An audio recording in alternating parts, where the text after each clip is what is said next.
Hi friends, Teacher Loretta here, and we're back again with I Am Jax, Protector of the Ranch, and this is chapter 7, and we are almost done with the story. We have 4 more chapters, so let's do a little review of what we know so far of Jax. So obviously that's the title of our story, and let's see. Again, our setting is that it's a ranch in Texas, and we're outside in a sheep pasture.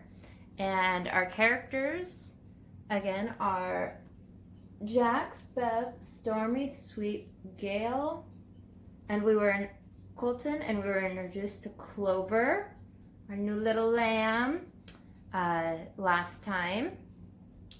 And so let's do a little review of what happened in the middle of the story, because remember we talked about the beginning, the middle, and the end being parts of the plot. And so we already talked about what happened at the beginning, those first 3 chapters. Now this is the second group of 3 chapters, and then we're going to read some more chapters and review what happens for the end.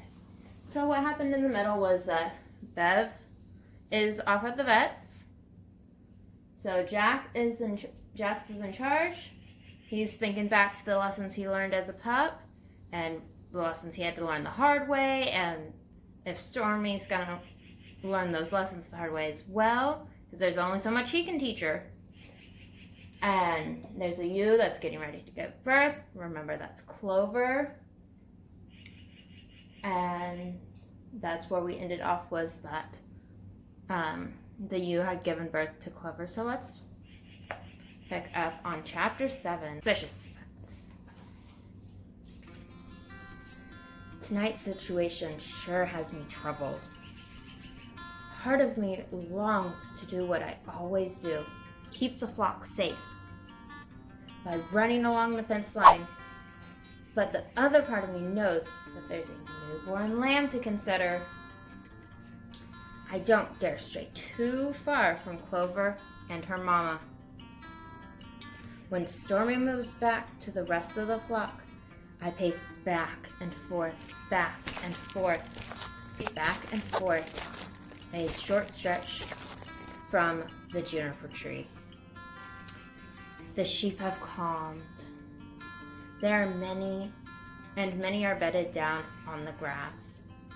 The coyotes, it seems, have moved on. There's plenty for coyotes to eat, like rodents, or birds, or rabbits. They also eat what Gail calls carrion, the remains of animals that have died. Some pesky coyotes will even raid garbage cans. Those 3 crafty coyotes probably are feasting right now.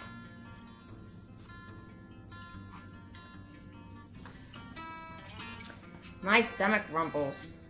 I'd be wise to fuel up so I have the energy I need for tonight. Luckily, nighttime snacking is not a problem. The automatic dog feeding station Gail set up is close by. It's pretty nifty, designed to let dogs in but keep sheep, goats, and other animals out. On the 3 sides of the dog feeding station, there's a high wire fence. In the front, Gail has put sturdy branches long ways across the opening. They are too high for the sheep to step over and too close together for a lamb to squeeze through. I take one last look at Clover and her mama, and then I move my gaze to the flock.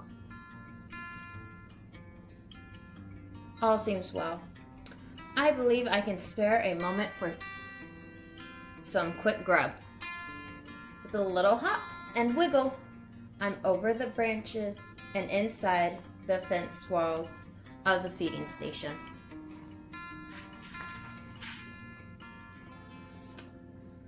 Against the back fence, Gail has attached a great metal box chock full of tasty dog food.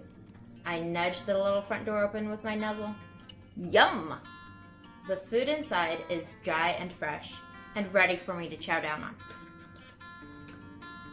As I munch happily, I wonder for a moment how Bev is doing at the vet. Bev and Gail and Colton have been gone for some time. No white truck has rumbled back from town yet.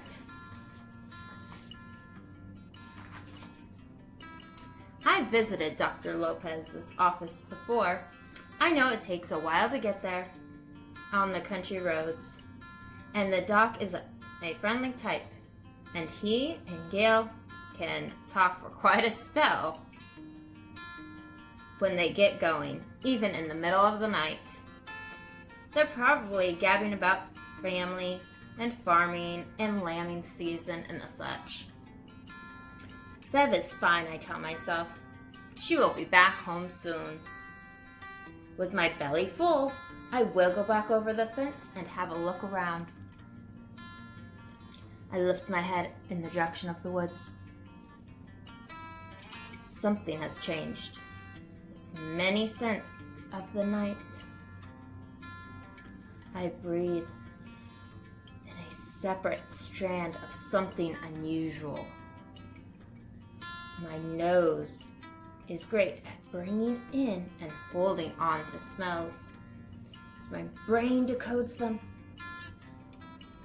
And right now, my brain is telling me that the strange scent can only mean one thing: cat. The smell unsettles me. It's a feline scent, all right, but I can't lock down what kind. Is there a bobcat out there, eyeing the flock from the shadows? Or is it just passing close by, looking to make a meal of the squirrels and rabbits of the forest? I once saw a bobcat prowling at a distance. It looked like a bigger, larger version of a barn cat, but with a speckled coat and extra fur around its face. It also had a round clump of the tail at its rump.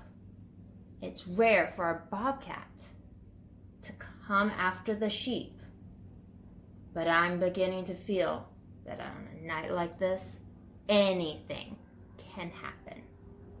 Okay, that's chapter 7. And we'll be back with chapter 8, a new threat. Bye for now.